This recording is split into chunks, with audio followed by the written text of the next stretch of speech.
Buenas tardes a todos, a todas. Vamos esperando que se vayan conectando todos.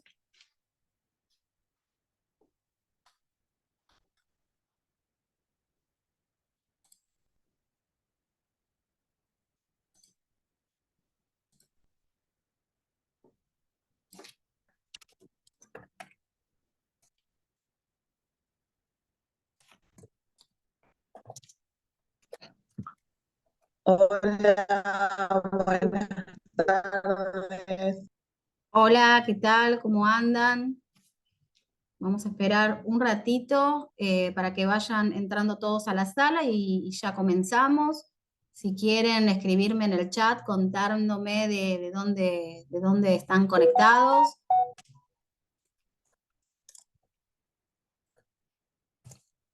Para los que no me conocen, yo soy Carolina Calleja, yo soy coordinadora de proyectos de Fundación Bomberos de Argentina. Les estoy dejando en el chat mi WhatsApp para que luego, si quieren, pueden escribirme y solicitarme información. Bueno, bomberos, Juan Carlos desde La Boca. Hola, Juan Carlos. De Chaco. De Freire. Hola, Estefanía. Y vamos viendo que se conecten. Bueno, les voy contando, si me quieren responder también, de Río Negro. La semana pasada estuvimos con las chicas de Coneuge y con Vero del INTI en la primer parte de esta charla del sector del INTI de explosivos. Si me quieren contar si estuvieron presentes o si son nuevos. A ver también de Intendente Alvear La Pampa están.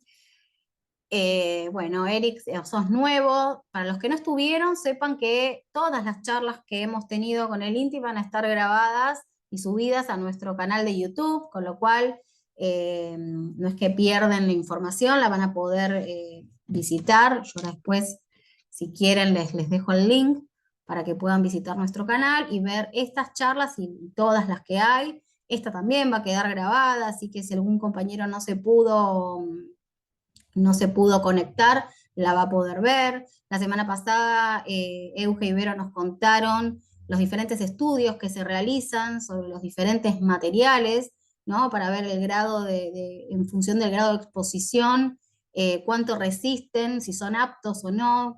Así que nada, esto obviamente, como saben, este tipo de charlas las encuadramos dentro de nuestra campaña de Bomberos contra el Cáncer, del programa de prevención, salud y bienestar, que obviamente tiene otras vistas, otras miradas, porque la idea es que ustedes puedan visibilizar y entender la incidencia que tiene el cáncer en bomberos, ¿no? Por la propia labor que todos ustedes llevan, ¿no? Y la idea es que puedan tener pequeños hábitos para poder prevenir esta enfermedad. Así que si les parece, yo les voy a dar la palabra a Verónica, Eugenia, profesionales del INTI. Yo les agradezco un montón a las dos por estar presentes hoy, por brindarnos toda la info que seguramente va a estar buenísima. Les voy adelantando que vamos a estar más o menos juntos 2 horas, ¿no, chicas? Y que al final va a haber un espacio para que puedan hacer preguntas, pero si mientras ustedes van escuchando la charla les van surgiendo esas dudas o preguntas, las pueden ir escribiendo en el chat, que al final yo las voy a ir leyendo. Así que, bueno, Euge, Vero, les doy la palabra. Bueno, ¿qué tal? Buen día, buenas tardes, perdón, a todos ahí. Ahora voy a poner la presentación a ver si la Yo compartimos. soy Verónica y ella es Eugenia, aunque estamos seteadas como Tenemos el Eugenia. mismo nombre. Eh, a ver. Ahí voy, sí.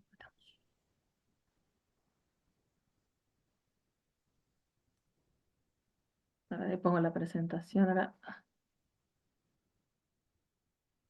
Ahí está. Ahí se ve. Ahí se ve bien.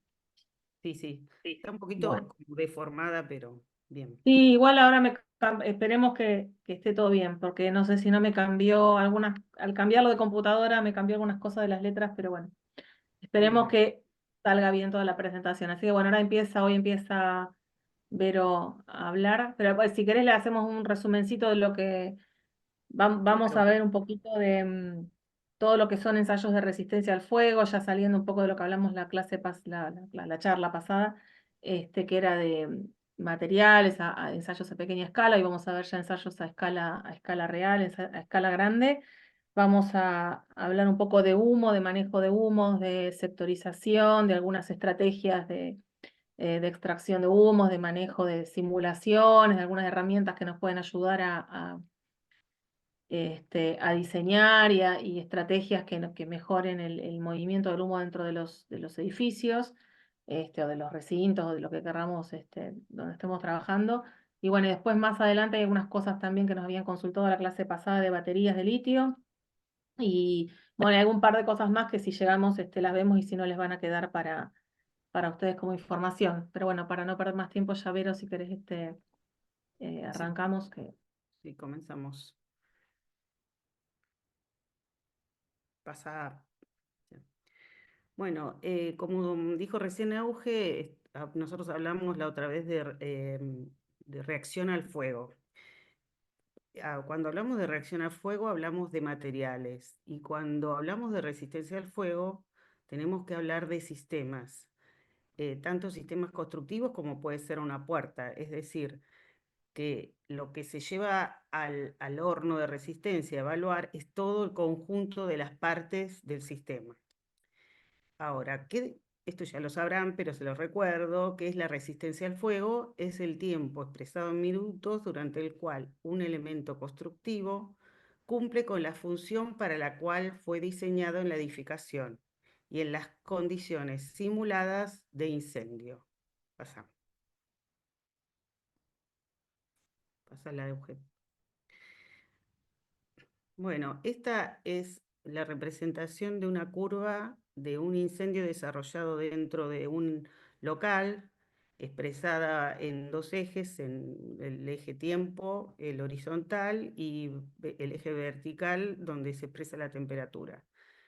El inicio del incendio se da a bajas temperaturas y ahí podemos analizar la reacción al fuego de los materiales, es decir, el desempeño de los materiales que se realizan a través de esos pequeños ensayitos a muy pequeña escala y con muy baja fuente de ignición. Luego de que el incendio pasa el punto de los 600 grados, es decir, lo que se llama flashover, se produce lo que se conoce como incendio generalizado. Es decir, que toda la superficie del recinto se empieza a quemar y ahí se empieza a prender fuego todo el material combustible que hay adentro del recinto. Entonces ahí se logran las mayores temperaturas del incendio, que están alrededor de entre los 700 y 1200 grados. Con esas temperaturas es donde nosotros podemos hacer el ensayo de resistencia al fuego. Seguí, Eugenio. Ahora, para poder ponernos, para entendernos, porque muchas veces el léxico es muy distinto dentro del mismo ambiente, nosotros entendemos por elemento constructivo todo aquello que cumple una función determinada en la edificación, que puede ser una función portante, es decir, de soporte o transmisión de carga, como es el caso de las vigas y las columnas, una función de sectorización o división de ambientes, que puede ser un panel, una pared, una puerta, portón o un cerramiento vidriado, o puede cumplir ambas funciones, portante y de sectorización, como es el caso de las losas y los muros portantes.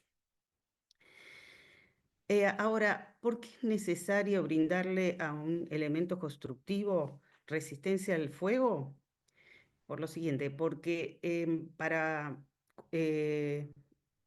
confinar el incendio dentro de un sector, necesito que todas las envolventes del lugar tengan resistencia al fuego para que no se propague el incendio a otras partes del edificio. De esa forma también lo que hacemos es reducir el tamaño del incendio posible. Y también, esta es la fundamental y lo que uno piensa que es lo que mayor resistencia tiene que tener, es evitar el colapso de la estructura, porque eso es como el paraguas que nos va a permitir realizar todas las otras estrategias de seguridad contra incendio. Ahora, ¿qué características se evalúan en los ensayos de resistencia al fuego? El elemento constructivo tiene que estar en su tamaño real. Entendemos tamaño real a máximo una superficie de 3x3, porque esa es la boca del horno que vamos a ver más adelante. Y tiene que estar colocada de la misma forma que está colocada en la obra, es decir, con las mismas características de sujeción y cargas similares a las que va a contener en la obra, a las que va a soportar en la obra. Ahora, la simulación de incendio, en donde se expone el elemento constructivo, es, como recién dijimos, durante el incendio generalizado las temperaturas son por arriba de los 600 grados durante casi todo el ensayo. Bueno, esta es la curva que está seteada en el PLC del horno. Es una curva normalizada de temperatura-tiempo de la norma ISO 834. Es una curva que, como ven, en muy poco tiempo llega a los 600 grados y luego va creciendo continuamente, primero más bruscamente hasta los 270 minutos y después siempre va creciendo, pero en una forma em, no tan, es decir, mucho más constante. Em, Pasa, Euge. Esta curva no es una curva porque sí, es a lo largo de todos los estudios que se han realizado sobre posibles incendios de distintos usos en la construcción, se realizaron, esta es la representación por ejemplo, el 1, 2 y 3 de edificios de oficinas, en donde la carga de fuego es alrededor de 14 kilogramos por metro cuadrado. Lo mismo se hizo haciendo un incendio de un almacenamiento de documentos o un almacenamiento de domésticos, viviendas unifamiliares, es decir, cada una de estas curvas representa el incendio en uno de estos usos que están en la parte de abajo del gráfico. Y como ven, la CN, que es la curva normalizada, está por debajo, por encima de todo esto, de todos estos posibles incendios. Por lo tanto, cuando uno ensaya a la máxima posibilidad en que puede darse un incendio. Es decir, es un ensayo muy exigente, es un ensayo destructivo. A veces puede ser que la pieza se pueda volver a utilizar como de luego de un incendio, como es el caso de los muros más tradicionales, como pueden ser los muros de ladrillos, pero, por ejemplo, puertas u otro tipo de elementos son totalmente destruidos. Continuemos. Bueno, acá les presento, este es el horno, cuya boca es de 3 metros por 3 metros. Esto es una foto que nos gusta mostrar porque es cuando recién se inauguró el horno. Ahora está mucho más usado. Bueno, el horno consta de 8 quemadores de cada una de las caras. Eso que se ven son un árbol de termopares que es el encargado de llevar las temperaturas al PLC y poder continuar la curva, es decir, mantener la curva eh, de temperatura, la curva estándar de temperatura. Es decir, aparte de esa curva, le quería comentar, cosa que no le dije en ese momento, que se puede setear con otras curvas el horno. Hay una curva, por ejemplo, que se usa mucho para todo lo que es la industria petrolera, que es la curva de combustibles, que es mucho más exigente que la curva que estamos utilizando. Cuando viene alguna empresa y nos dice que necesita ensayar para la industria petrolera, generalmente piden esa curva. Pasa. Bueno, este es el horno visto en la parte que tiene todas las ventilaciones al exterior. Es decir, a este horno, este cubículo, como ven, se le coloca una tapa encima que es la que contiene la muestra a ensayar. Ahora, los criterios fundamentales para la evaluación son la estabilidad o capacidad portante de la pieza, la estanquidad al paso de llamas o gases calientes, la ausencia de emisión de gases inflamables y aislamiento térmico. Es decir, tengan en cuenta que A, B, C, cuando lo pasen la próxima, representa cada una de estas propiedades que estamos evaluando en la pieza. Continúa. Esto nos permite generar un criterio de clasificación, que es lo que todos ustedes conocen como resistencia a fuego para llamas o estable al fuego, en la cual, en el tipo, por ejemplo, de resistencia al fuego, la tipología que estamos ensayando tiene que cumplir con todas las condiciones: estabilidad, estanqueidad, ausencia de emisión de gases y aislamiento térmico. Y los parámetros que se utilizan acá en Argentina, el rango es a partir de la resistencia a fuego de 30 minutos hasta los 360.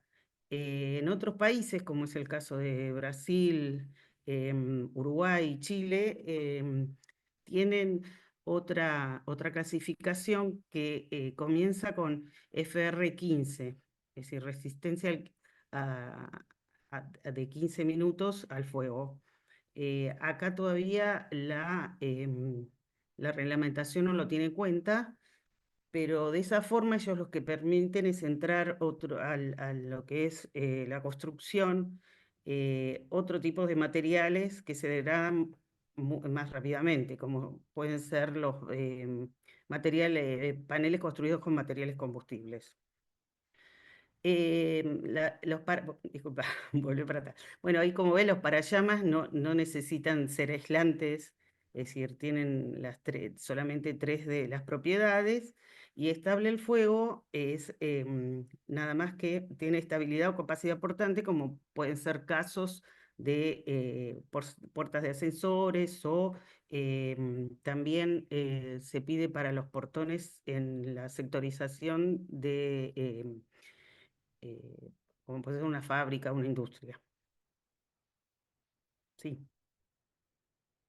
Bueno, esta les queda en el Power, pero son las normas vigentes, que son las normas IRAN, referidas es decir, hay normas para ensayos de puertas, hay normas para ensayos de elementos vidriados, de conductos de ventilación, de instalaciones de servicio, de procedimientos alternativos y adicionales, que todo eso es lo que acompaña a algunos de los otros ensayos de elementos estructurales de acero protegido y por ejemplo, también el de sellado de juntas.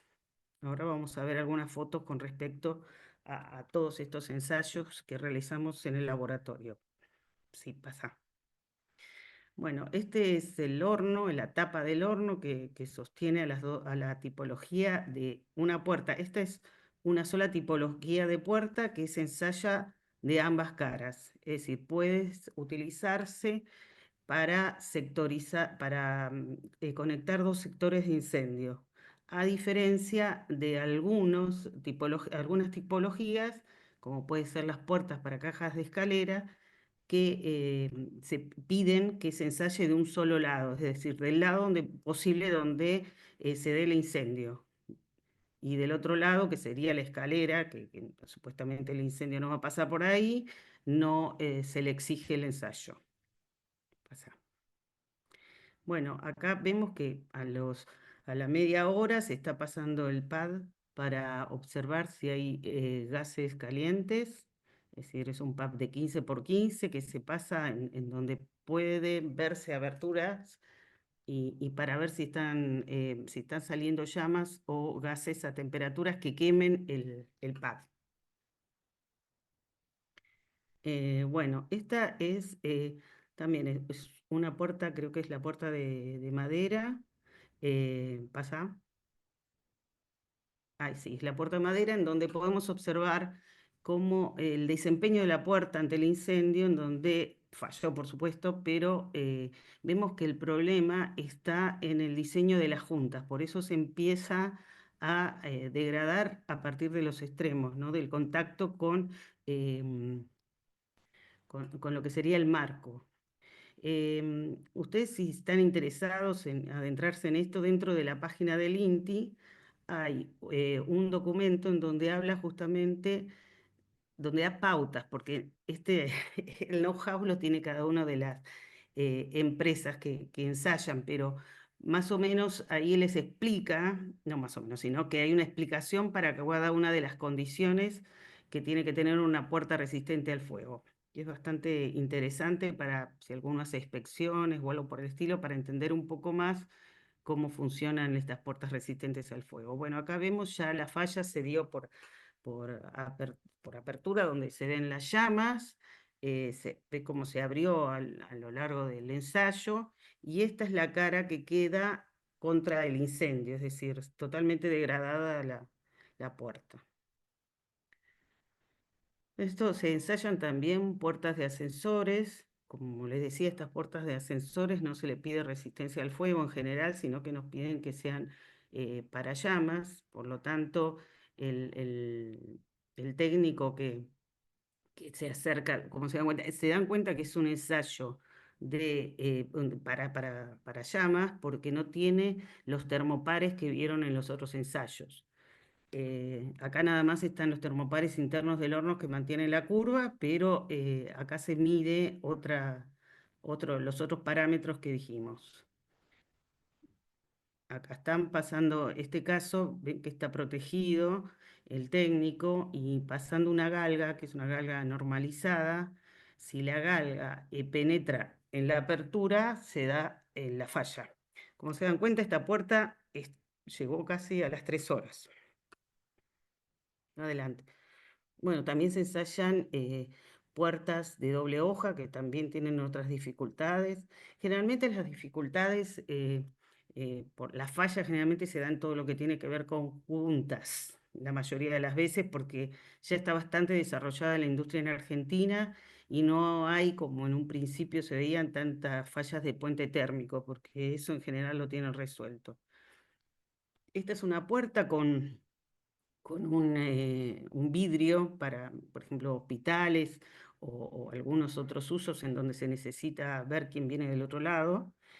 Y como ven, ahora van a ver en la próxima diapositiva, muy pocos minutos se ve cómo se eh, opaca el vidrio, es decir, la reacción del vidrio es ponerse de esta forma, es decir, pierde la transparencia que tiene antes del ensayo. Seguimos. Sí, ahora igual más adelante después Sí, están los vamos dos sí, vídeos por y eso les vamos a explicar, claro, no, sí, bien no, cómo funciona eso, por qué se pone blanco y cómo funciona el sí. proceso Sí, de, hay una parte que está dedicada a vidrios, por eso no me detuve acá. ¿no? Sí, continuamos. Acá está, esta es la cara que daba el incendio, que estaría la que da dentro del horno, y ven cómo se degradó el vidrio, que se convirtió en algo viscoso que como que si se hubiera derretido. Bueno, esta es una puerta metálica en donde ven que falló por apertura de la puerta. Bueno, también ensayamos cortinas de enrollar, que se pueden usar para sectorizar también. Em, eh, Esta es otra cortina también que se ensayó. Esta era para llama porque no tiene los termopares, así Ah, que sí, seguro sí, sí. esta debe haber sido para llama. Lo que le quería comentar, que ustedes Aparte ya lo deben tenemos saber. cubierto ahí con manta, lo sé. Sí, que cuando se utilizan estos para sectorizar elementos para llama, lo que se tiene que tener en cuenta es que no exista en un radio de aproximadamente 4 metros ningún material combustible del otro lado de donde se quiere sectorizar, porque la radiación que provoca que pasa a través de este elemento puede prender fuego cualquiera de los materiales que hay del otro lado. Pasar. Bueno, también estos son portones cortafuegos, donde acá la dificultad está en que generalmente estos portones se usan en la industria y necesitan tener un tamaño mayor a los 3 metros. Estamos en este momento eh, proponiendo al IRAM hacer una normativa para poder extrapolar en determinada medida es decir, no se puede hacer el doble, pero se puede ampliar la máxima tipología que se ensayó de acuerdo a si pasó, por cuánto tiempo más pasó, por ejemplo, la resistencia a fuego de 90 minutos, por ejemplo, si llegó a los 90 minutos y pasó, por ejemplo, una cantidad de minutos más, se puede extrapolar en algunas de sus proporciones. Bueno, esta está puesta al revés, en realidad esta ya está puesta durante el incendio, pero es una puerta. Vieron que en algunos locales en donde por ahí hay los ¿cómo se llama? Medidores de gases o algún otro elemento que el local necesita ventilar y el único lugar donde tiene para ventilar es la puerta, se pide tener las rejillas. Bueno, hay puertas resistentes al fuego ensayadas con rejillas, las cuales están, a pasar la próxima que así se ven de cerca, cuando se exponen al incendio, lo que hace tienen un material intumescente entre cada una de- de los tirantes y lo que hace es obturar el paso del humo y la temperatura al otro espacio. Continuamos. Bueno, esto pasamos rapidito, que son muros, son de ladrillo que pueden ser revocados o no. Después, este es el lado, cómo quedó un muro revocado, puesto al horno. Hay muros ¿cómo se llama? De bloques de hormigón también. Ves que tienen una cantidad mayor. Eso lo quería decir, que me olvidé decirlo otra vez, que los termopares no están puestos en cualquier lugar, sino que la normativa indica, según la tipología que se está evaluando, dónde colocar los termopares. Y como ven, por ejemplo, en este caso, si ven, tiene una junta vertical.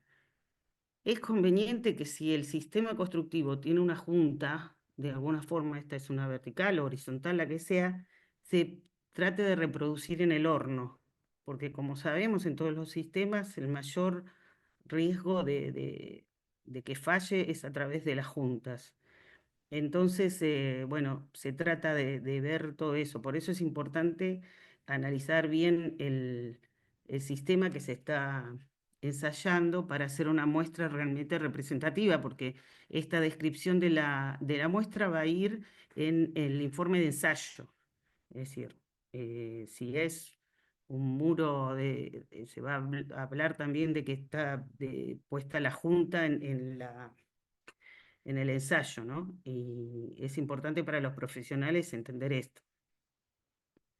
Bueno, acá después tienen para ver los sistemas de Durlock o Knauf, ahora hay algunos otros más, pero estos fueron ensayados según las tipologías y como pueden ver, dan hasta una resistencia de 120 minutos, colocando distintas cantidades de placas o ¿cómo se llama? O a distintas aislaciones se consiguen distintas resistencias al fuego. Lo que es importante es que cuando alguien quiere construir un tabique, un muro resistente, no, esto no sería muro, sino tabiques resistentes al fuego, lo que necesitan saber es bien cómo colocarlos, porque es importantísimo el desempeño del sistema ante el fuego según la colocación también.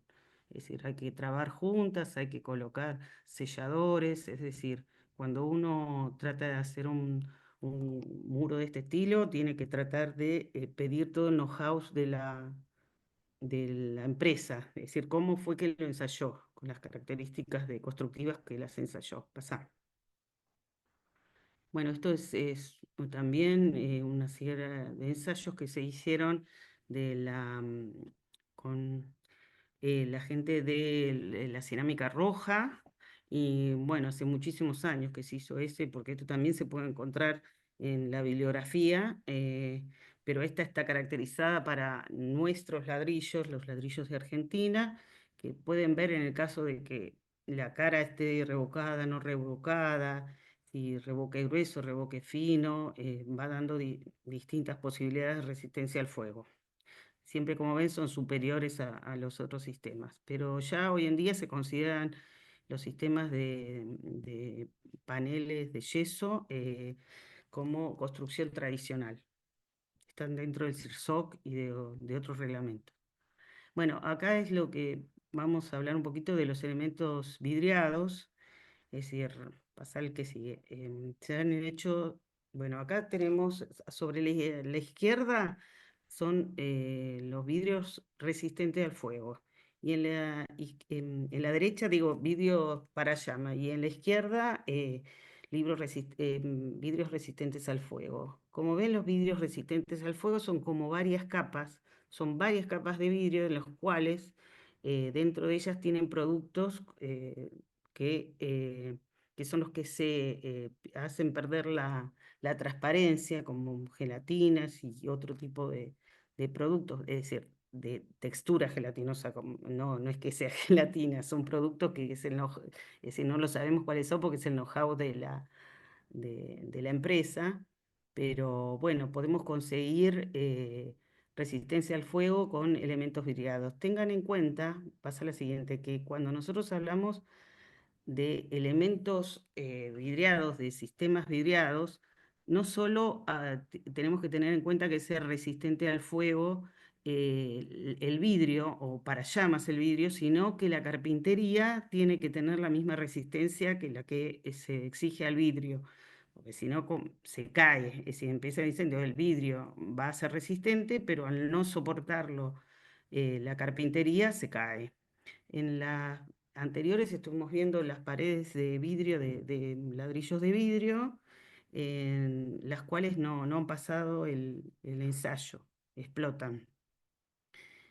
Solo hubo un sistema que no entró más al país en la época en donde estaba abierta la importación, que eran unos ladrillos alemanes que salían carísimos, pero es el único que pasó el ensayo y nunca más entraron al país. Creo que en el año 2003 por ahí entraron al país.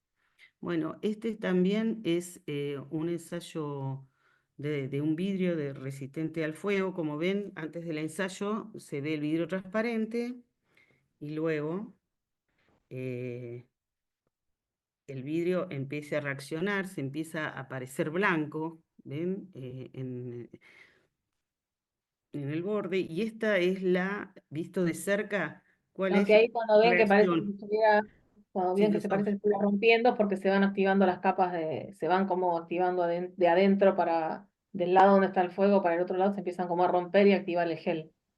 Eso que parece roto. este, Claro, es decir, como- el vidrio se rompe, pero sigue siendo aislante. claro, van Lo que activándose se- capas, se va como capa por capa y se van activando el claro, gel. ese gel que tiene adentro es el que va como obturando el pasaje de la temperatura a través del vidrio. Y esto como quedó después del ensayo, acá en el lado izquierdo es la parte que da al ambiente, al ambiente frío, y del otro lado está cómo se derritieron las capas de vidrio en la cara que da al incendio. Bueno, este es un caso de un ensayo de un sistema para llamas que, como ven, dentro del sistema, la empresa se dio cuenta que hizo distintas medidas, porque después cuando vendan el sistema van a poder vender cada una de estas partes independientemente. Eh, no sé si llegan a notar que el vidrio se hace una curvatura. Acá están pasando el PAP para ver si la radiación, eh, si se abrió en algún lugar y la radiación enciende el PAP. Ven que no tiene los termopares exteriores para controlar el paso de la temperatura. Y pasa la que sigue, que creo que acá ven cómo la deformación del vidrio está acompañada por la carpintería.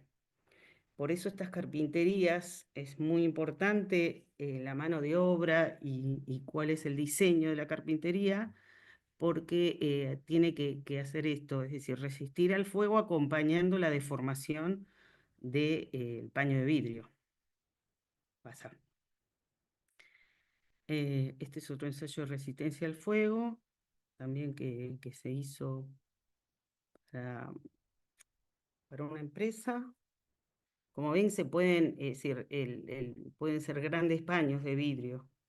Cuando, por ejemplo, se necesita tener una escalera abierta, por ejemplo, una escalera que se permite ver del otro lado. Esta, como se dan cuenta, tiene una cantidad de termopares en cada uno de los paños del sistema. Y este es del otro lado, cómo quedó la carpintería. No, te doy Ahí sigo paso. yo, ahora sigo. Ahora sigo yo, vamos a ir alternando un poquito entre los dos. Ahora vamos a hablar un poco también otro de los ensayos que hacemos, que es de protección de elementos de acero para protección estructural. Entonces son algunas muestras de algunos... algunas cosas a tener en cuenta cuando muchas veces cuando un proveedor de pintura o de algún sistema de protección cuando se consulta para ver cómo proteger una estructura, hay que tener en cuenta que depende mucho del perfil, o sea, los productores los fabricantes de pinturas o de sistemas de protección estructural tienen que tener hecha una serie de ensayos que están asociados a la masividad del perfil que se esté evaluando, que se esté protegiendo. Así que es la relación entre la superficie expuesta y el volumen del perfil. Entonces, lo que se hace generalmente es una serie de ensayos. Se hace el ensayo común de resistencia al fuego. Lo que se hace es, en realidad, bueno, esta sería una curva del ensayo, donde nosotros lo que se evalúa durante el ensayo del perfil, se coloca el elemento protegido dentro del horno, totalmente adentro, se cierra el horno con un muro ciego, se pasan algunos termopares para detectar determinadas temperaturas a distintas alturas del perfil, ahora vamos a ver en alguna foto, y se miden las distintas temperaturas que se van alcanzando. Entonces, lo que hay que evitar es alcanzar la temperatura crítica del acero, que es alrededor de 540 grados. Entonces, si en un incendio o en un ensayo esta temperatura, que por ejemplo los 540 grados del perfil se alcanzan, no sé, a los 15 minutos, lo que estamos, que es lo que se denomina rating, lo que se está tratando, este sería el perfil, la línea verde sería el perfil sin proteger. Lo que hacemos al proteger es bajar la curva de calentamiento de ese perfil y esa temperatura crítica alcanzarla en un tiempo mayor. Entonces lo que estamos haciendo es aislar, básicamente es eso, es aislar el perfil metálico del fuego. Entonces hay distintas metodologías, pero siempre esa protección estructural tiene que ser estable, que tenga altas temperaturas. O sea, ahora vamos a ver que hay algunas pinturas intumescentes que cuando se activan y aumentan su volumen, se caen si no están bien adheridas, debe tener una buena fijación, debe estar bien aplicada, debe tener un protocolo de aplicación determinado. O sea, no es que cualquiera puede comprar una pintura de protección estructural y aplicarla, sino que tiene que ser gente que esté capacitada, que siga determinadas reglas, protocolos de aplicación para poder cumplir con lo que con el objetivo que se quiere alcanzar. Bueno, acá hay algunas, vamos a ver, por ejemplo es un ejemplo de un perfil protegido con pintura intumescente. Acá ven que se coloca primero, los termopares se colocan directamente en el alma, en el perfil, se hace una pequeña perforación, se introduce el termopar para poder detectar esa temperatura en el elemento.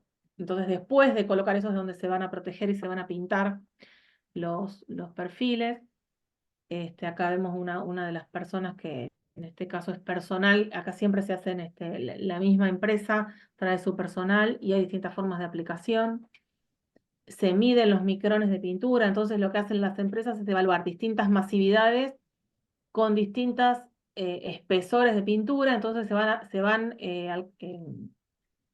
obteniendo distintas familias de curvas de resistencia al fuego. O sea, acá no es que esta protección o esta pintura alcanza una protección de 60 minutos, o el perfil va a resistir 60 minutos. No, va a ser tal perfil, con tal masividad, con tantos micrones de pintura. O sea, es toda una familia. Después las empresas informan como un cuadro con varias curvas donde uno elige qué es el tipo de perfil que quiere proteger y cuánto es cuánta es la resistencia que uno quiere alcanzar. Entonces ahí ya uno sabe cuánto es el espesor de pintura que debe colocar.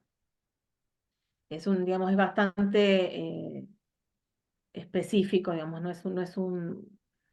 tiene sus cosas estos tipos de productos, ¿no? Entonces, bueno, acá se colocan los perfiles dentro del horno de resistencia, como les decía antes.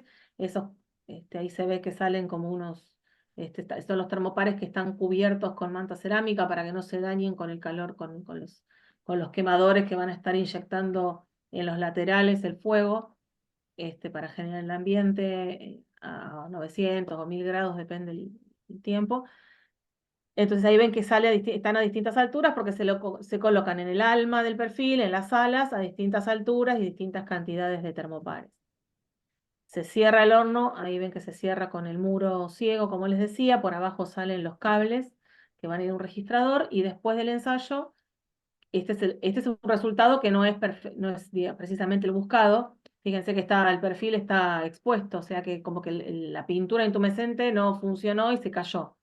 Entonces, bueno, este es un caso en el que sí, fíjense que, bueno, ahí no sé si se ve bien en la regla, pero llega a esa regla está dentro del espesor de la pintura, llegó a tener 14 centímetros o 15 más o menos, y piensen que eso fue una cuestión nada más que una aplicación súper recontra superficial de micrones, o sea que durante el calentamiento se expande y puede aumentar su volumen tanto que eso genera esa aislación térmica que estoy buscando para que el perfil no llegue a la temperatura crítica. Esto es uy, no sé qué pasó, que se enloqueció y empezó a avanzar. Es les queríamos mostrar acá, este es un edificio que está acá en el centro de Buenos Aires, esto es una protección que se hizo hace muchos años, hace más de 20 años, donde todos los perfiles, es toda una estructura, tiene toda esa estructura de acero, y se protegió en este caso con cemento proyectado. Entonces, bueno, acá está el operario, y acá unos detalles que hay que tener: siempre la protección estructural se hace con la obra en el lugar, porque hay que tener en cuenta esto que ven ahí, digamos, los cruces de los perfiles con las columnas, y las vigas con las columnas y demás. Hay que tener mucho cuidado en esto porque muchas veces parece por ahí un detalle tonto, pero puede pasar que no se tenga en cuenta esas uniones y no se proteja, y es ahí donde está el punto débil que después provoca el colapso o la falla estructural en este caso. Hay otro tipo de protección que se puede hacer, por ejemplo, con placas. Estas son placas de yeso, que por ahí, si un arquitecto quiere mantener el diseño del perfil y qué sé yo, que se vea la forma y demás, esto lo está ocultando, pero bueno, muchas veces se usa por una cuestión de practicidad. Pero bueno, también digamos, hay que tener en cuenta, en este caso falló, ahí se abrieron las placas porque falló el perfil metálico que unía las placas. Entonces, bueno, ahí ingresó calor al perfil y no hubo protección. Este es otro tipo también de manera de proteger, con manta cerámica, en este caso. O sea, hay diversas, hay muchas formas. Estas son como las más comunes. Acá otro ensayo que le queremos mostrar, ya fuera de la protección estructural, que son los sellados de penetraciones. Esto también es muy importante porque hay muchos, cuando uno habla de sectorización, tiene que tener en cuenta precisamente para evitar tanto el pasaje de manera horizontal y también de manera vertical, en ductos, en falsos techos, mejor dicho, entre un sector y otro, o en, ay, no me sale bueno, en todo lo que sean cámaras, ductos y demás, hay que tener en Claro, cuenta, no me sale Vero las penetraciones que puedan haber en no, todos no, los en elementos. vertical, me decís en vertical, Sí, son, bueno, ahora no me salen bueno, tampoco, pero donde lo que pasan todos quiero los decir, conductos, claro, sí, los plenos, ahí los está, plenos, ahí perdón, está, no me salía. es el horario, Perdón, perdón, es el perdón. horario Es el horario. después del Tanto en trabajo de todo el día. plenos, claro, tanto en plenos o ductos, cuando uno hace el pasaje, por ahí uno está pensando que sectorizó, y dice, bueno, la losa sectoriza, o este muro sectoriza un ambiente con otro, y no está teniendo en cuenta que yo estoy teniendo pasajes de cañerías por ductos o por plenos, que eso también tiene que estar sectorizado. Entonces, todo lo que sean pasajes debe estar sectorizado con la misma resistencia al fuego, eventualmente, si yo quiero alcanzar la misma resistencia al fuego en vertical de la losa o en horizontal, yo quiero, no sé, tener una resistencia al fuego de 90, tengo que también tener en cuenta que los pasajes de estas bandejas o de estas cañerías tienen que estar sellados con un producto específico. Hay muchas empresas que tienen productos adecuados. Pueden ser selladores, pueden ser espumas, pueden ser ladrillos que se intumecen y cuando hay un incendio llenan el hueco. Digamos, hay un montón, hay sistemas, mucho también más que no están acá en este ensayo. Entonces, collarines que cierran las cañerías. Entonces, impedimos del pasaje, ya sea del humo o del fuego, de un nivel a otro o de un ambiente a otro. Eh, entonces esto es muy importante y que hay que tener en cuenta que cuando uno hace un pasaje tiene que estar adecuadamente cerrado para que cumpla con la misma resistencia al fuego del resto del muro, de la pared o de la losa que estemos atravesando, o de algún sistema que, bueno, también pasa mucho en el caso de panelería sándwich. Hay, digamos, un montón de sistemas constructivos. Actualmente hay mucho sistema constructivo moderno, digamos, no tradicional, que tiene precisamente esta falla, que es cuando no nos damos cuenta o no observamos que estamos pasando alguna cañería o algo, haciendo algún pase y no protegemos ese Instalación pase. Entonces, eléctrica, sí. claro, entonces estamos perdiendo el control de lo que está, digamos, qué bueno, tenemos un sistema de una panadería de yeso inclusive, pero estamos haciendo por ahí un hueco y por ese hueco pasa cualquier cosa. Entonces, bueno, hay distintos sistemas dependiendo la tipología del sistema que estoy trabajando, hay distintas tipologías de protección para el pasaje.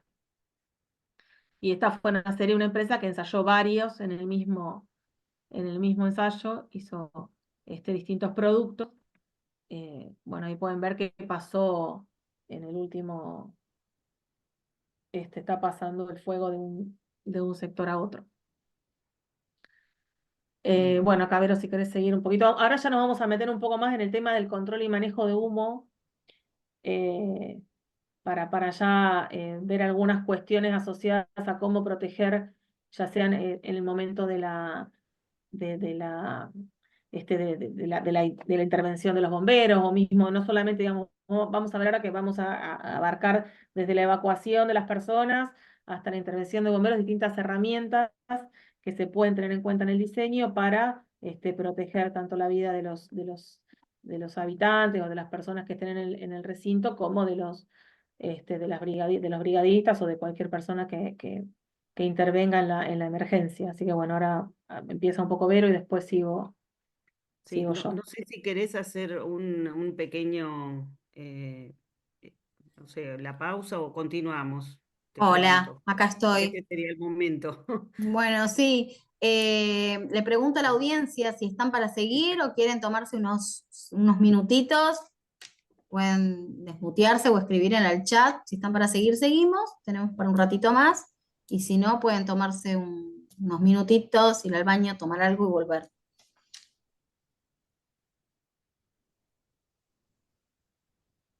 Bueno, seguimos. Bueno, seguimos. Seguimos entonces. Bueno, em, ahora vamos a hablar un poquito, ustedes me imagino que ya saben, pero vamos a repasar algunos conceptos, qué es el humo, El humo es una suspensión pequeña de partículas sólidas en el aire que resultan de la combustión incompleta de un combustible.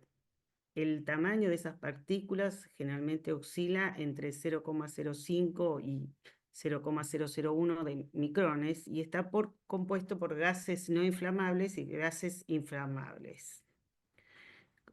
El aire en el aire fundamentalmente tiene un 79% de nitrógeno y un 21% de oxígeno, y el hollín son las partículas de carbono que están suspendidas en el aire. Ahora, el humo contiene gases tóxicos, un tenor de oxígeno reducido, emite calor por radiación, oscurece la visión. Esto es lo que permite que no se pueda, por ejemplo, evacuar. eh, en el caso de la gente que está dentro de los edificios, y tampoco deja que pueda entrar los bomberos y observar dónde está el foco de incendio. Aumenta la temperatura del incendio, acelera la combustión, facilita la propagación del incendio. Dificulta entonces la evacuación, imposibilita el combate eficaz del fuego y es la causante de la mayor cantidad de muertes en un incendio, un 80%. Em, También tenemos que tener en cuenta que 2/3 de la muerte que ocurre dentro de un incendio no están ubicadas dentro del compartimento donde se inició el fuego, sino en otro compartimento aledaño a eso. Después vamos a ver un caso en donde no existió la compartimentación y lo que ocurrió que es un caso de un incendio en un hotel. Prosigamos. Bueno, la cantidad de humo que puede ingresar por las vías respiratorias em, dependen tanto de la permanencia, la exposición y con la concentración de los contaminantes generados por el incendio. Es decir, entra principalmente por el sistema respiratorio. eh, y el efecto tóxico son las alteraciones que se manifiestan mediante el cambio de algún mecanismo biológico o función biológica debido a la exposición a una sustancia o mezcla de ella. Es decir, una descomposición, es decir, puede generar problemas en la visión, puede generar algún desmayo debido a esto. Ahora, nosotros tenemos un concepto cuando hablamos de los incendios, em, que por regla general no analizamos tanto la composición del humo, decimos este es más tóxico que el otro, sino que consideramos que todos los humos son tóxicos. Y lo que nosotros tenemos que hacer es alejar a los habitantes del edificio del humo, de alguna manera. Sí. Para esto sirve el control de humo, que mejora siempre se piensa que el control del humo sirve nada más que para lo que significa realizar una evacuación adecuada, pero tan importante como eso es permitir el combate del incendio. Baja la temperatura del incendio y salvaguarda las vidas. Bueno, dentro de lo que sería un incendio en un compartimento podemos distinguir como dos capas. Una capa caliente, que es la parte superior, eh, donde el humo se acumula, y una capa fría, que es la parte inferior. Es decir, ¿para qué nos sirve detectar esto en lo que es el diseño de un sistema de extracción de humos? Es para saber en qué lugar colocamos la inyección de aire limpio y la extracción de los humos. Generalmente la parte superior, extracción, pero ese volumen que se extrae tiene que ser igual al volumen de aire que debe entrar dentro del local. Eso hay que tenerlo muy en cuenta porque a veces se diseña para extraer y el sistema no funciona porque no se diseñó la parte de inyección al sistema. Eh, Estos son los criterios de supervivencia que nosotros utilizamos cuando hacemos simulaciones, por ejemplo. Existen otras bibliografías donde por ahí tienen alguna diferencia con respecto a esto, pero Estas son las que se utilizan para diseñar un sistema de extracción de humos. La altura de la zona fría debe ser mayor a 0,90, porque de esa forma se supone que una persona puede salir gateando del lugar. Por eso esa medida. La temperatura de la zona fría tiene que ser menor a 80 grados, porque mayor a esa temperatura genera la quemadura de la piel. Em, la temperatura de los gases en la zona caliente debe ser menor a 180 grados, porque si es mayor a eso, la radiación que genera sobre la capa fría puede también generar lastimaduras en las personas. Que existan gases tóxicos en concentraciones no letales y la concentración de oxígeno suficiente para la respiración de los ocupantes. Es decir, todo eso se tiene en cuenta cuando se diseña, cuando se hace una simulación. Las condiciones de seguridad que deben preverse son la definición de los caminos de evacuación, que esto surge ya del proyecto del edificio, es decir, uno no tiene que incorporar después de que el edificio fue diseñado para la construcción, decir, bueno, ahora hacemos la seguridad contra, cuál es el plano de incendios. No, uno lo tiene que entrar en lo que es el diseño desde el comienzo de la obra, del proyecto, porque de esa forma podrá, por ejemplo, definir estos caminos de evacuación, podrá tener resoluciones para posible incendio que está ahí mucho más económicas, y por ahí un cambio un pequeño cambio dentro del proyecto es fundamental para lo que es la seguridad. Y se tiene que tener en cuenta entonces también en los caminos de evacuación que no estén en contacto directo con el fuego y tener en cuenta el escurrimiento del humo, ¿no? Em, Poné el anterior, a ver, espera. Bueno. Otra cosa que hay que tener en cuenta también, que el escurrimiento de humo ocurre en una fase prematura del incendio. Después el humo en algunas condiciones empieza a acumularse y a bajar la capa de humo. Entonces, toda esa primera estrategia de extracción de humo se tiene que pensar desde el inicio del incendio. Pasa. Em, entonces, como dijimos antes, el control del humo retarda el incremento de temperatura, retarda el calentamiento de los materiales combustibles, pero tienen que tener en cuenta que debe existir medios de activación y desactivación por parte de los servicios de bomberos. Son ustedes los que determinan en qué momento deja de funcionar ese sistema de extracción de humos, cuando es contraproducente para el ataque del incendio. Disculpen que... bueno, esto es lo que le quería mostrar. Es el caso es un incendio que ocurrió en el año 80, pero es interesante porque esto no tenía ningún tipo de sectorización en lo que era la caja de escalera ni el conducto del ascensor. Entonces el incendio destruyó todo el segundo piso del hotel, esto en Las Vegas fue, pero la mayor cantidad de muertes se dieron en los pisos superiores, no en el piso en donde donde fue el incendio. Porque dentro del hotel existía un casino, tampoco había sectorización. Creo que el incendio había comenzado en la cocina de lo que era el restaurante del hotel. Sí. Eh, entonces, por el efecto chimenea, el incendio sucedió en los primeros pisos, pero el humo se propagó por todo el edificio. Como ven en la foto, ven cómo están los pisos superiores. En total hubo 85 muertos y 700 gente con otro tipo de daños que no murieron. Pasa.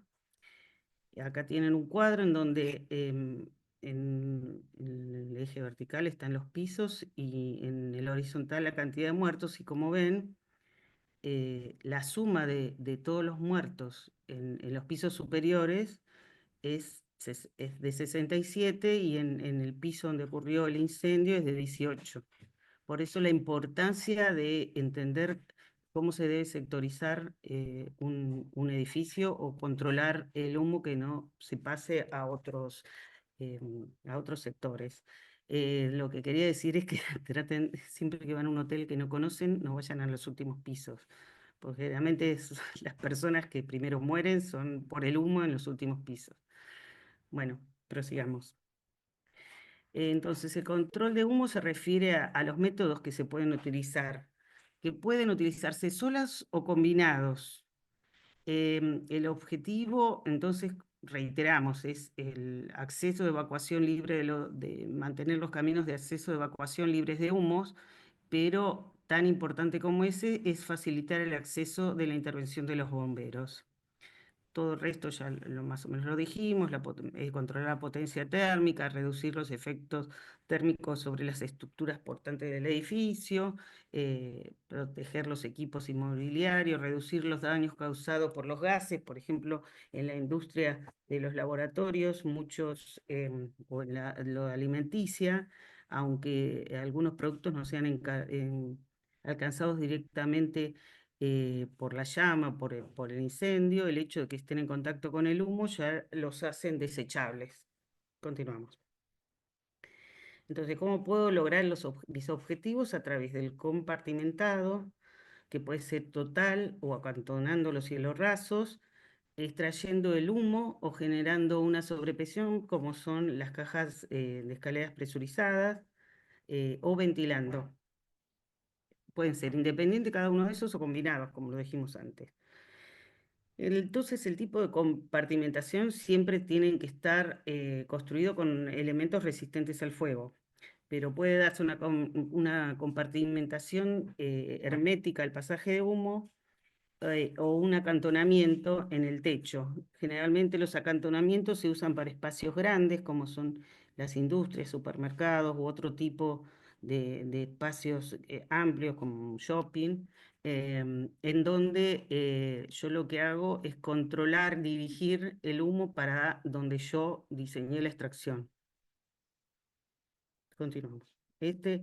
Bueno, se lo queríamos mostrar porque es algo que todavía no está muy desarrollado en Argentina porque son importadas las cortinas antihumo automáticas, pero la verdad que son un producto que da muy buen resultado, permitiendo la flexibilidad en la construcción.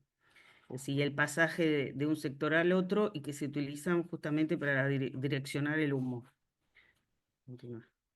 Bueno, acá se ensayó, es un ensayo de una cortina en parallamas, en el lado izquierdo y en el derecho es la combinación, por ejemplo, de una cortina para llama más los rociadores. Ustedes saben que es largo de contar y da para otra charla, es cómo se utiliza la extracción de humo en concordancia con los rociadores.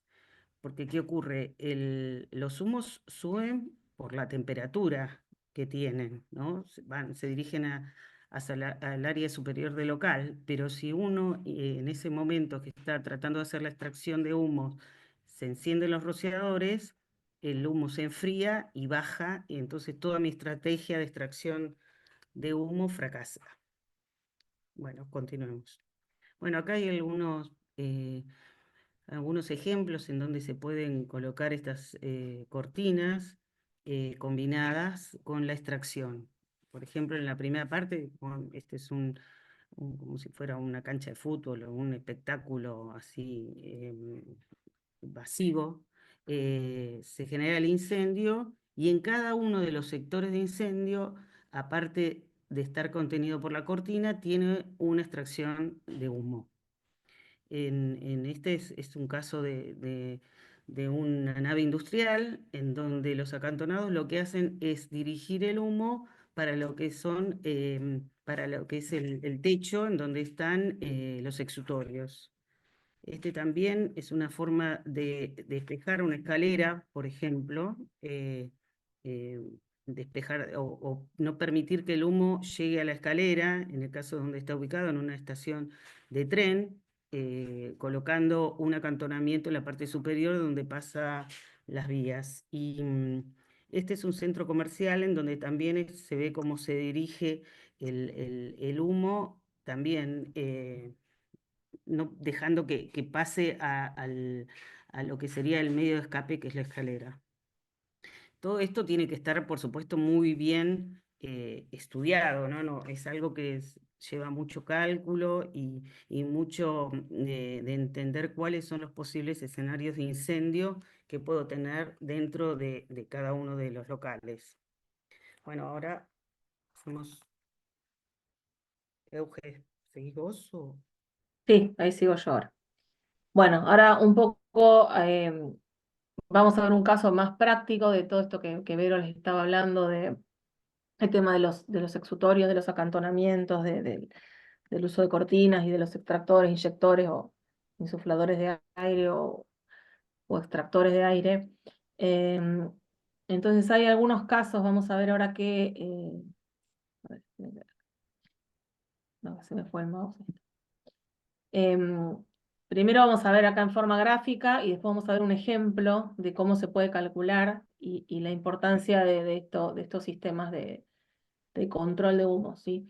Bueno, acá hay unos ejemplos gráficos de cómo puede, digamos, el tema de los exutorios, que puede ser en forma natural, simplemente eh, con entradas de aire natural, que toda esa capa de aire, perdón, de humo se extraiga por el nivel del techo. Acá es muy importante en el diseño, por eso esto que uno lo muestra por ahí como una obviedad, quizás sí, bueno, hacemos abrimos el techo, inyectamos aire hacemos aberturas por debajo para que ingrese aire.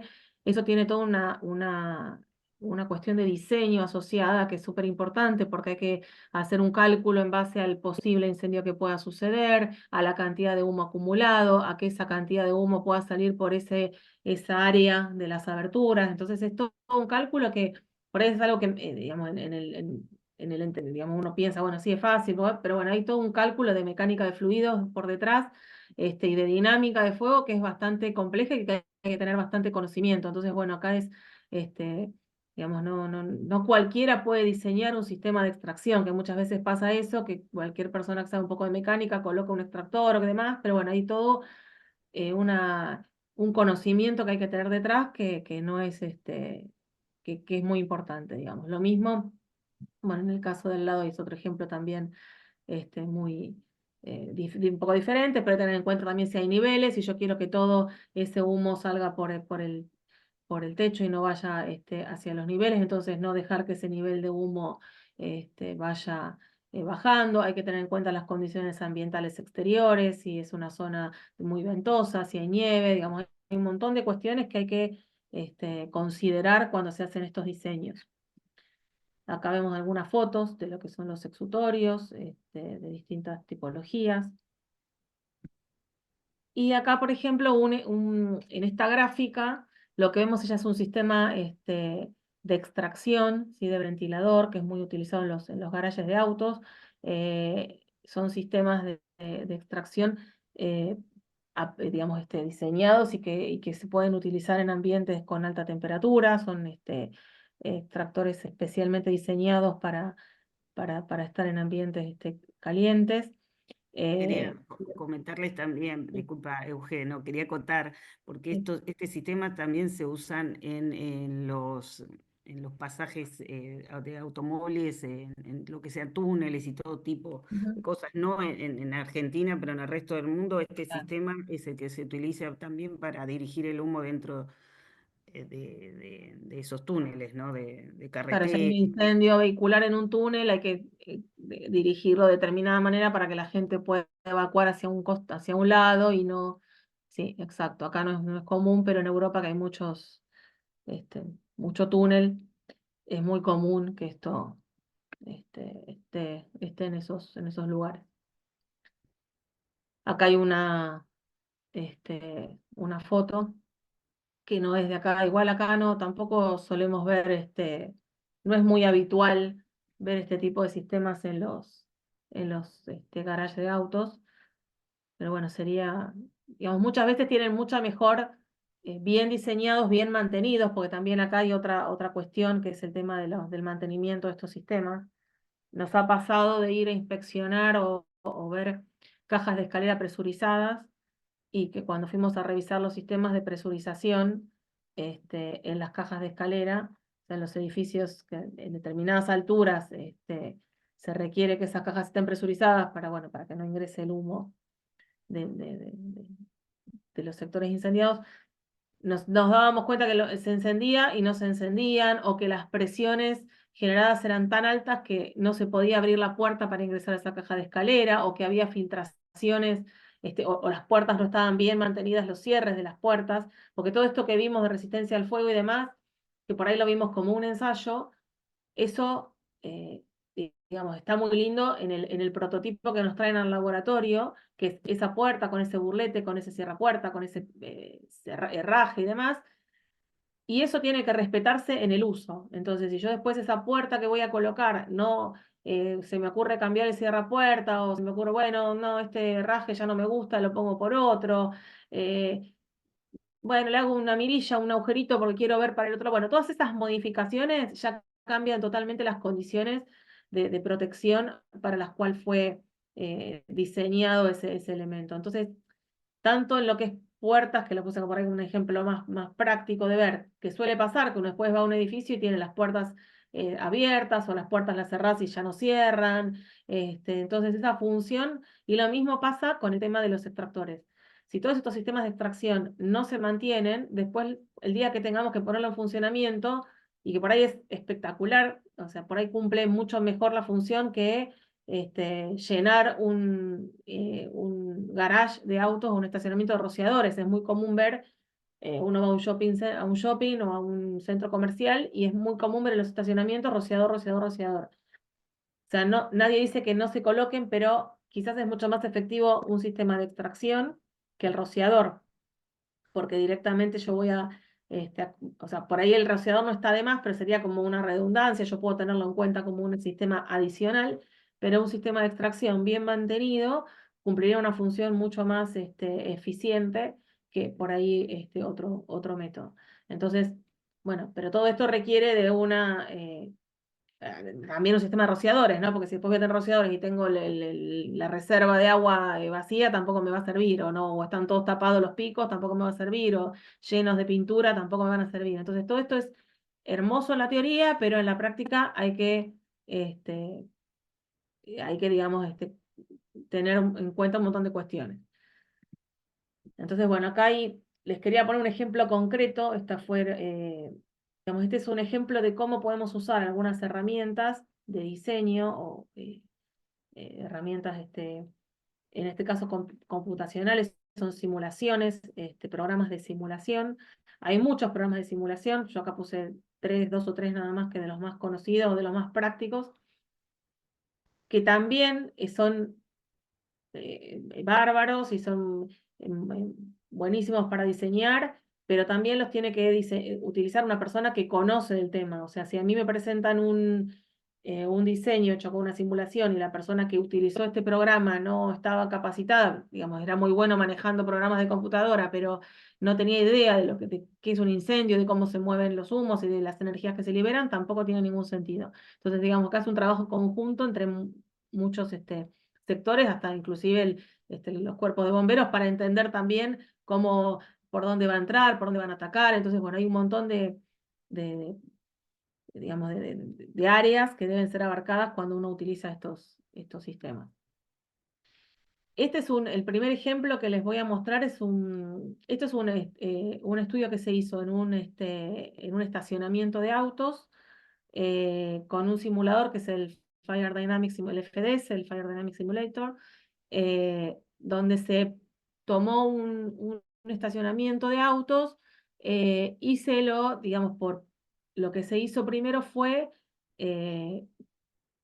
dividir el estacionamiento en áreas máximas, pero era una dimensión muy grande. Entonces lo que se hizo fue imaginar distintos sectores de incendio, que fueron como 10, se dividió en 10 áreas de acuerdo a la superficie. Ese ABC son los distintos extractores e inyectores de aire, o sea, funcionan de las dos formas, el A y el B y el C funcionan extrayendo e inyectando aire. El F y el E son entradas del exterior, y la entrada vehicular es pues, donde está la flechita a la derecha. Se plantean acá distintos escenarios de incendio, distintas posibilidades, 10 escenarios distintos de incendio, donde podría haber diferentes focos, y ver cómo armar sectores de incendio de acuerdo a dónde se producía el incendio. Entonces, esos sectores de incendio se iban a armar de dos maneras: con cortinas para llamas, cortinas resistentes al fuego, perdón, con cortinas de humo, esas que les mostró Verónica que se desarrollaban la tipo tela, que eso permite acantonar hasta una determinada altura, pero me está permitiendo a mí contener el humo hasta una determinada altura y que no pase hacia otro lado. Entonces yo armo un sector de incendio de acuerdo a donde yo coloqué mi foco, mi posible foco, alguno de estos 10 focos. Hago como que yo voy sectorizando, hago distintas áreas con estas cortinas, y a su vez voy usando los extractores e inyectores de aire para ir moviendo el humo, y que ese humo no baje ni alcance determinadas temperaturas tal que no permitan ni evacuar ni el acceso a bomberos. Acá en este trabajo fue bastante importante tener en cuenta eso, que los bomberos pudieran acceder de una manera segura al foco de incendio. Entonces lo que se iba haciendo era verificar, por ejemplo, acá lo que se hizo es como esa forma, esa L con una patita más, digamos, eso que queda ahí, ese dibujito, esos rectángulos son cómo quedaría acantonada con las cortinas. Y adentro lo que va pasando a medida que se va produciendo el incendio. Entonces, en la primera gráfica, por ejemplo, va mostrando la velocidad de los humos, la segunda, la densidad del hollín, la densidad del humo. Cuanto más oscuro, que está más cerca del incendio, más rojo. La parte azul es porque no hay tanta densidad de humo. La visibilidad en el último cuadro, y en el otro las distintas presiones de cómo se va moviendo el humo. Entonces, lo que básicamente se trató de lograr acá es, bueno, a ver, si hay un incendio en este sector, tienen que bajarse determinadas cortinas y activarse tal o cual extractor o inyector a tal o cual velocidad, porque también es eso, yo puedo poner una velocidad y que después esa velocidad no sea suficiente para extraer el humo. Después ver, los bomberos van a ingresar por dónde entran los autos. No, bueno, también hay otras entradas. Bueno, si entraran, ¿cuál es la mejor entrada? Por ahí no la de los autos, sino otra entrada.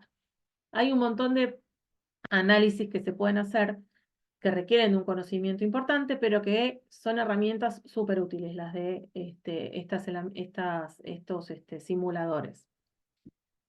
Acá hay otro tipo, como si fuera una habitación, donde se generó un incendio en una esquina. Bueno, acá además nos aporta, esto es, por ahí acá es más visible la gráfica, acá se ve las temperaturas en el perdón, la densidad del humo en el primer gráfico. El segundo se ve la capa de humo, cómo va bajando a determinados tiempos. Acá son, digamos, acá fueron tomados en un determinado momento, y después las temperaturas en la última gráfica.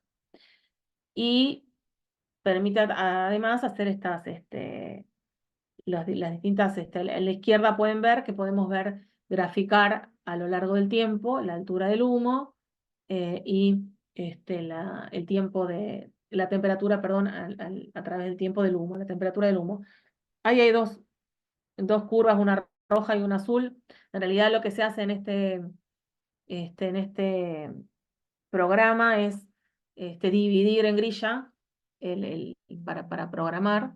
Se divide como el volumen se divide en cubitos, entonces cuanto más chiquitito sea, más más fino, mejor es el resultado. Cuanto más grueso sea, más grande los cubos, bueno, voy a obtener un resultado un poco más grosero. Entonces ven que va cambiando la curva, las curvas, la roja y la azul van cambiando de acuerdo a si yo refino o no mi área de cálculo. Este es otro programa que es el Smart Fire, es nada más que para que vean que hay otros programas. Acá también es en un supermercado, donde había un área de incendio. Esto tenía exutorios. Entonces arriba, bueno, mucho no se ve, pero hay como unas zonas donde hay humo más, como unos penachitos muy chiquititos que apenas se ven. Lo que pasa es que la gráfica de este simulado no es muy linda, pero bueno, también permitía ver qué pasaba si había en un área rociadores, si no había rociadores, ver la altura del humo, cómo bajaba, también es otra forma de analizar. Esto es nada más que para mencionarles, no me voy a detener mucho, que ya son 8:30, pero después lo van a tener como información. Es un caso que hicimos nosotros en Uruguay, un análisis que hicimos de una cárcel, donde querían saber si habían fallecido 12 reclusos en la celda. Entonces había que ver si había una cuestión con que si le habían abierto la puerta o no, si habían podido salir o no los presos de la celda. Había un patio, en realidad, adelante, o sea que no es que salían a un patio. Y bueno, nosotros hicimos un análisis de ver qué pasaba de acuerdo a distintos escenarios de incendio que fuimos planteando y ver cuándo estas condiciones que dijimos hoy de que ya no hay supervivencia, cuándo se producían. Entonces, bueno, fuimos al lugar, inspecciones, ya había pasado un tiempo, o sea, no teníamos muchas herramientas, por eso usamos la simulación. Esto es nada más que porque quería que vean que hay otro sistema mucho más simple también, que es el Cefas, que permite de una manera por ahí con menos detalle, pero sí nos permite dar una idea de qué es lo que pasa, de qué pasa con la altura de la capa de humos, cuándo llega al piso, qué temperaturas alcanza. Y bueno, nosotros llegamos a algunas conclusiones de que en realidad las condiciones fueron insostenibles bastante, bastante rápido, digamos. Hubo una reproducción que hizo Bomberos, a escala real, pero digo, a escala real no, precisamente no fue a escala real y las condiciones, o sea, trataron de ser lo mismo, de simular una celda donde sucedía un incendio, pero lo que pasó ahí era que las condiciones no eran las mismas porque no se sabía si las puertas si las ventanas estaban abiertas o no, cómo era la temperatura exterior, si las cosas que estaban adentro eran las mismas o no. Digamos, hay un montón de cosas cuando uno quiere hacer representar esa misma situación que a veces con un solo, digamos, con hacer una celda y representar, no tenemos información suficiente. Hay que ver qué pasa si las ventanas estaban abiertas, si estaban cerradas, si estaba una sola abierta, dos cerradas. Nosotros hicimos todo eso. Un programa de simulación es mucho más versátil, digamos, nos permite ver un abanico de posibilidades mucho más práctico que ir haciendo celdas y representando situaciones, digamos. Bueno, ahora ya son 8:30, así que vamos a ir vamos a entrar en este otro tema que es Yo el lo de que batería. quería Sí. Por comentar, eso. sí, no, que Sí, todo esto son las puntas de los icebergs de cada uno de los temas. En realidad, sí, por ejemplo, el tema de humo puede llevarnos un año entero estudiar todo lo, lo que es la dinámica del incendio en referencia a los humos. Le puede decir a Eugenia que en las carreras son temas que se tratan muy profundamente y llevan más. Es decir, nosotros acá les dimos algunas generalidades.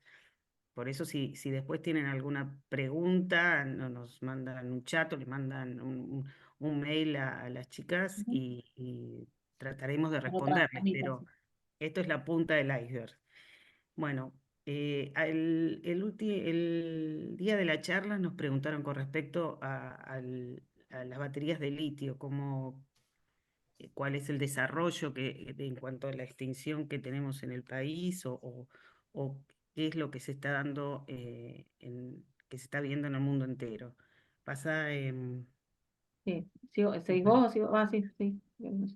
no sé, si querés seguir vos, seguí, No, seguí. no, no. No, No, como, dale, no me acuerdo quién seguía con batería de litio, la verdad sea no, no esta. creo que seguía yo, después vos seguías con lo de Dale, paneles. dale, seguí entonces. Estamos, Dale, ya nos dale, no, empezamos a sí. Sí. mezclar. No, bueno, esto es un desarrollo de un incendio, la curva común de un incendio, digamos que se desarrolla un incendio, alcanza su punto máximo y después si no hay extinción se va autoextinguiendo, digamos, por propio. Esto es, digamos, una forma muy simple de representarlo, pero es para comparar qué es lo que pasa con los incendios en baterías de litio. ¿Sí? Esto sería como una representación, un esquemita de lo que es la curva característica de un incendio. Ahora, en realidad lo que está pasando, a diferencia de un incendio común, como los que estábamos viendo de compartimento, en la batería de litio, a lo largo del tiempo, en realidad no es un solo incendio que se extingue, sino que son sucesivos incendios que van aconteciendo. O sea, se enciende una celda, después se enciende otra celda, después se enciende otra celda. Entonces, ese es el problema mayor en el tema de las baterías de litio, que no tenemos un momento en el que eso, no puedo decir cuándo terminó la curva y se extinguió, sino que se enciende la de al lado, se enciende la de al lado, se enciende la de al lado. Entonces ese es el problema en el caso de las baterías. Acá tenemos un ensayo de baterías que hicimos nosotros en nuestro laboratorio, una curva, que eran baterías de 1200 watts, y lo que se hizo fue encender unas baterías por sobrecarga. Así se las sobrecargó hasta que esas baterías se encendieron. Eran baterías chiquitas, ¿no? Baterías de celular, básicamente. Y lo que pueden ver, ahí donde están las flechas, es que son los distintos picos que se fueron alcanzando a lo largo del tiempo, de temperatura, ¿sí? Fíjense que lo que sucedió fue, hay un pico, otro pico, otro pico, otro pico. Entonces, lo que marca ahí son los sucesivos reencendidos de las celdas contiguas, de una a otra celda. No tenemos una sola curva de incendio, sino que tenemos como muchas curvas de incendio una al lado de la otra. Entonces, eso es lo difícil de controlar en un incendio de batería. Entonces, esto es un poco la diferencia entre un incendio tipo y un incendio de batería. En un incendio tipo yo ya conozco dentro de la dinámica del incendio o dinámica de fuego, yo tengo que tener en cuenta cuál es el foco, qué espacio, qué volumetría tengo, qué ventilaciones tengo, por ahí conocer la carga de fuego. Ya con eso uno más o menos puede saber cuánto tiempo va a llevar en consumirse un incendio o no. En cambio, en una batería, lo que existe es lo que se llama descontrol térmico. Yo ahí ya no tengo la certeza de saber, bueno, con este combustible más o menos yo puedo calcular cuánto tiempo se va a tardar en consumir. No, en el tema de las baterías ya hablamos de un descontrol térmico. Los humos tienen mayor grado de toxicidad por los componentes de la batería, lo cual también dificulta el tema de la extinción, el acercarse a un incendio de baterías. Muchas veces es muy común decir, bueno, si se incendia, cuando hay incendios de autos de baterías, dejar que el auto se termine de incendiar, si no hay forma de acercarse por el tema de la toxicidad. Y la posible generación de una atmósfera explosiva, lo cual no es menor porque es un riesgo importante. A ver, espera, pues se me movieron algunas cositas con el paso de computadora. El descontrol térmico, en realidad, los pasos para lo que uno llama descontrol térmico o thermal runaway, que sería en inglés, esas TRW, es primero lo que va a suceder es que la celda se va a abrir. Entonces lo que uno tendría que evitar esta apertura de la celda, o sea, la batería tiene como varias celdas, entonces yo tengo que evitar que esa primer celda donde ocurre, por ahí donde se sobrecargó, que no se abra esa celda para que no contagie, por decirlo de alguna forma, a las contiguas. Entonces, lo que hay que hacer es primero tratar de mantener, o sea, que esa batería sea estable y mantenerlo dentro de temperaturas, dentro de algunos límites para que no se produzca una inestabilidad y que esas celdas no se abran.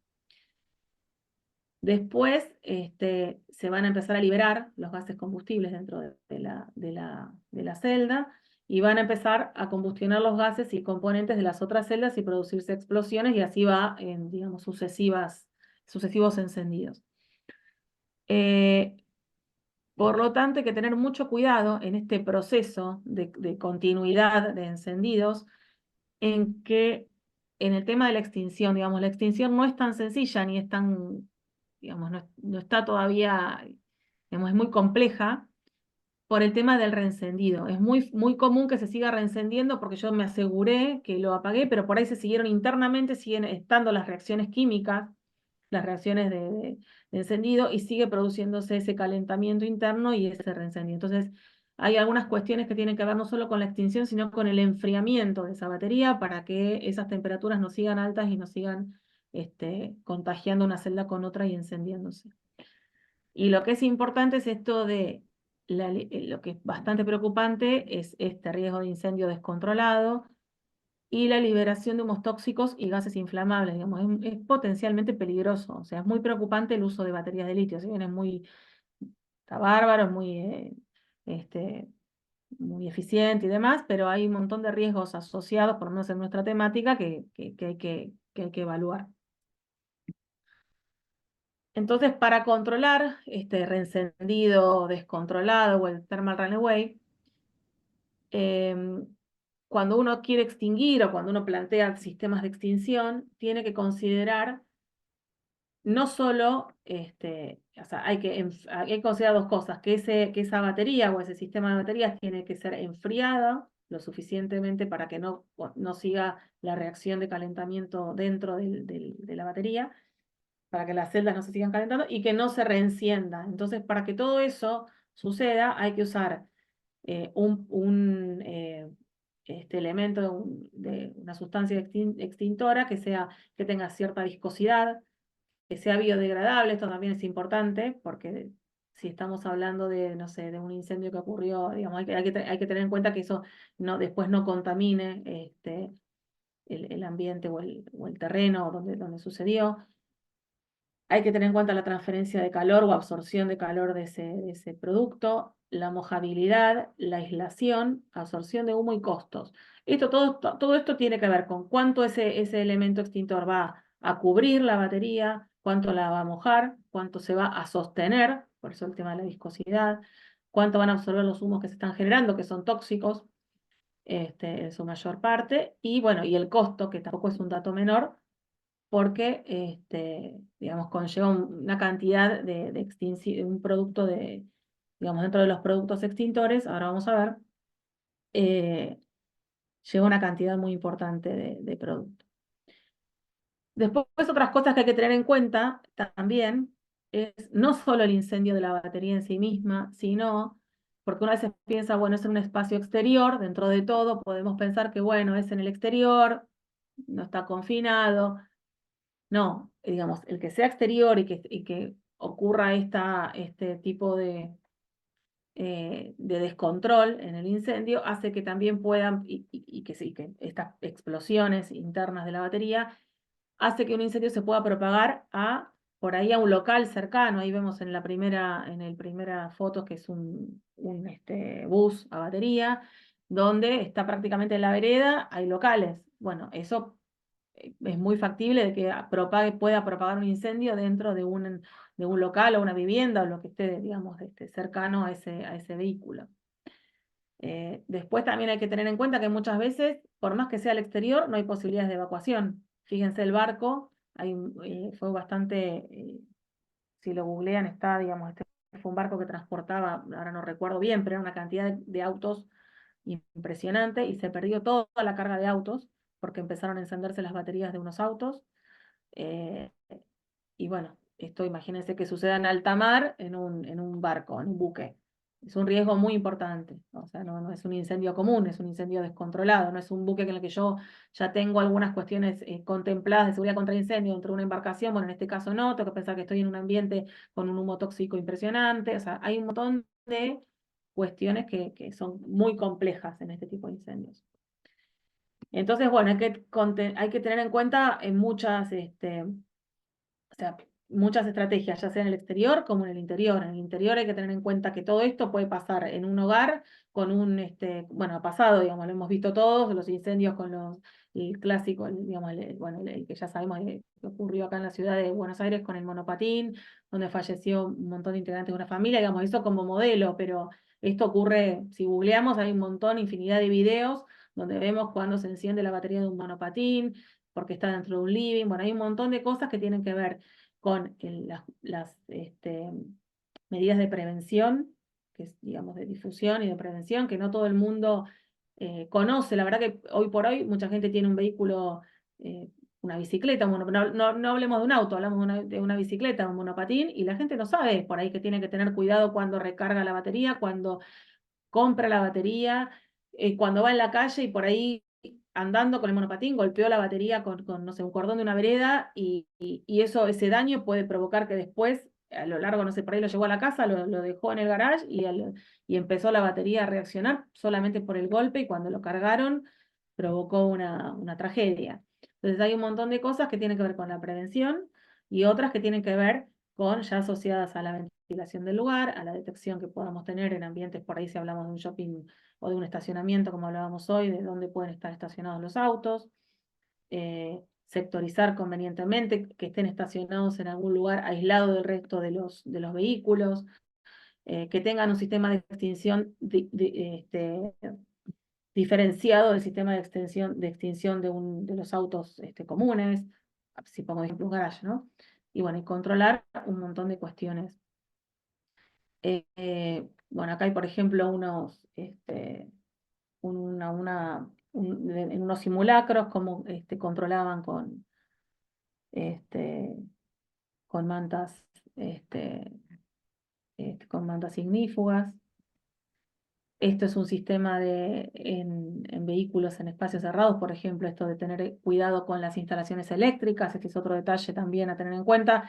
Vamos a tener autos cargando por ahí en un garage, en un espacio interior, entonces, ¿qué control tengo yo o qué aislación tengo yo de esa instalación eléctrica respecto del resto del recinto? No sé si más adelante, bueno, esto es un protocolo, esto nada más que para mencionar todavía, no hay un protocolo de... uno de los problemas que existen digamos, una de las cuestiones, que no sé si es un problema, pero digamos, esto de que sean nuevas cuestiones, no hay todavía desarrollo de extinción de baterías, no hay una normativa todavía acá. Estamos desarrollando en el INTI, entre varios grupos de trabajo, una normativa que tiene que ver con ensayos de exposición al fuego, de abuso térmico, de fatiga de las carcasas. Digamos, hay como un montón de sectores entre mecánica, esta movilidad sustentable, hay varios sectores dentro del INTI que estamos trabajando todos juntos.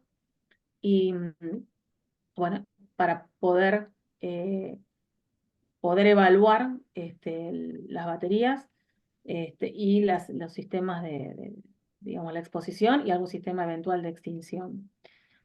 Nosotros hicimos unos ensayos de una batería, con baterías de celulares. Estos son unos ensayos que hicimos nosotros en nuestro laboratorio, donde se sobrecargaron esas baterías y una vez encendida por sobrecarga, se probaron distintos productos extintores, ¿sí? Es una norma holandesa y digamos, es un protocolo de ensayo bastante simple, pero digamos, siempre lo importante y lo que nosotros observamos es el tema del reencendido. O sea, siempre uno es como que esta norma contempla que si bien se apague, después de un tiempo, ver qué pasa. Hay una cierta cantidad de minutos que no recuerdo, no sé, pero si vos te acordás. Pero No. ver después de un cierto tiempo si esa batería, no sé si eran 20, 15 minutos, era bastante igual el tiempo, ¿no? Sí, creo que eran 20 minutos, pero dependía también del tipo de batería. La Sí, norma tenía porque dependía, claro, del tipo de claro, baterías y del y de banco de cómo baterías. había sido la falla, es decir, tiene en cuenta Sí. varias, Y varios bueno, acá ítems. se veía clarísimo, porque digamos, no estaban dentro, digamos, encapsuladas, sino que se veía clarísimo cómo se encendía la primera y cómo se iba trasladando ese encendido. Y una de las cosas bueno, digamos ahora, porque esto va asociado un poco al tema de la extinción, sabemos que hay en el mercado, digamos, algunas propuestas de distintos productos, pero la realidad es que hoy por hoy lo que se sabe es que el producto que mejor funciona es el agua. El único inconveniente es que la cantidad de agua que se necesita es muy grande, entonces esas son cosas a tener en cuenta.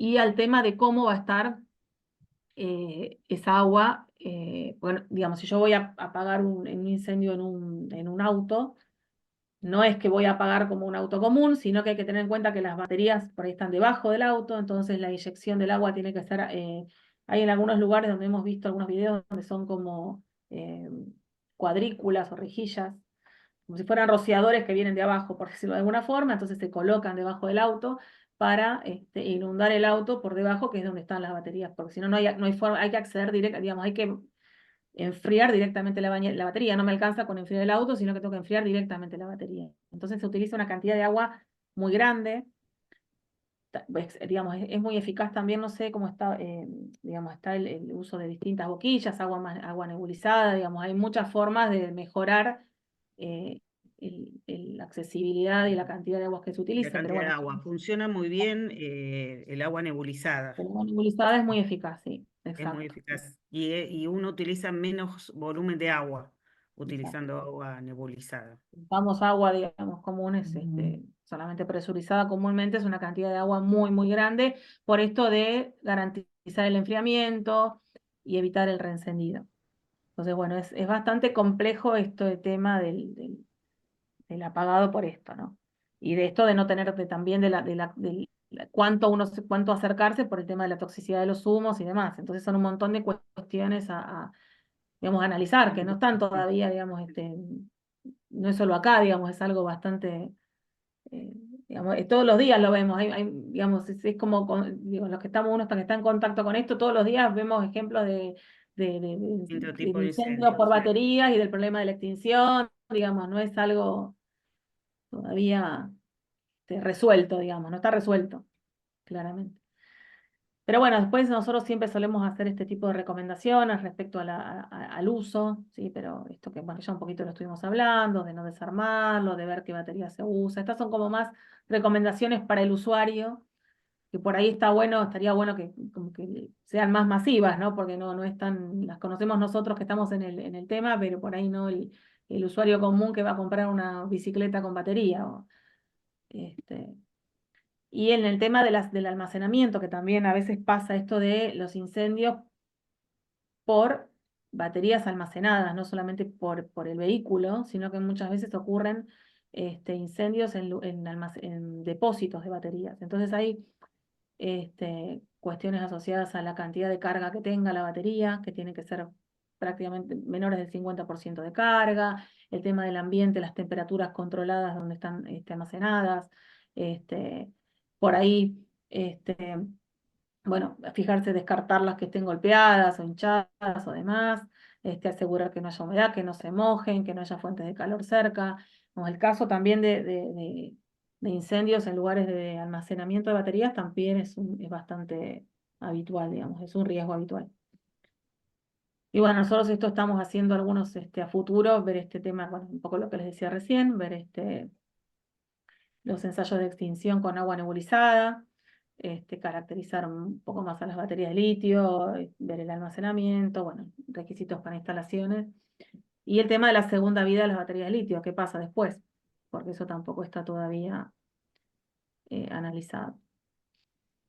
Bueno, esto es un poco más de información, pero esto lo vamos a pasar así, que queda un ratito, aunque sea por ahí, Vero, si querés ver digamos, saliendo un poco de baterías, hacer un poquito de resumen de lo que les dejamos, sino de info, para que ellos Sí, tengan. y yo lo que quería preguntarte es si quieren que dejemos estos últimos 7 minutos para preguntas o Preguntas. seguimos con los temas, porque estos dos temas están como para que también son puntas de iceberg y tienen algunos datos en donde pueden investigar, porque por ejemplo el caso de los incendios en sistemas de paneles sándwich, nosotros hace más de 12 años que hicimos una investigación con todas Ahí se las las muestro. empresas. ¿eh?